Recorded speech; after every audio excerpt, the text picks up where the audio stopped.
if the NHS ring you up an hour after you've had a blood test or however long it was, telling you you've got an appointment, you know there's something wrong. I'm Colin, and I was 54 years old when I was diagnosed with chronic myeloid leukemia.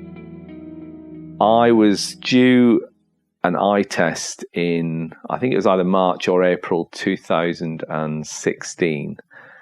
And for some reason, I didn't get around to it. Early July of that year, I thought, I must get get all these reminders. I must get an eye test done.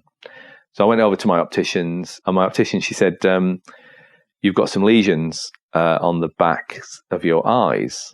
And I sort of said, oh, well, what does that mean? She said, well, I don't really know. She said, you need to see an ophthalmologist to have those looked at. But she said, you should have a blood test. So I had it on the following Monday morning. That afternoon, I had a phone call from Royal Berkshire Hospital in Reading saying, you need to come. We've got an appointment in haematology. So I went along with my wife, had a blood test there and then, and my white blood cell count, I already knew it was high. My GP didn't really tell me what it was, but it was about 200.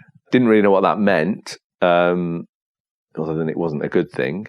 Also, he said, but you need to have a bone marrow biopsy and an ultrasound of your spleen. So we went back on the following Wednesday, which is the 20th of July, and I was diagnosed. He said, it's as I thought, it's chronic myeloid leukemia. He said, so how have you been over the last 3 or 4 months? I had been feeling quite tired with work, but I had been doing a lot of travelling, feeling a bit out of breath sometimes, and I lost about a stone in weight. Now, and I hadn't been trying to, but we've just generally been trying to eat a little bit healthier without, and I lost a stone, and of course you think, oh, can't be a bad thing, can it? It all kind of fell into place then. So I realised I had symptoms, but I hadn't recognised them.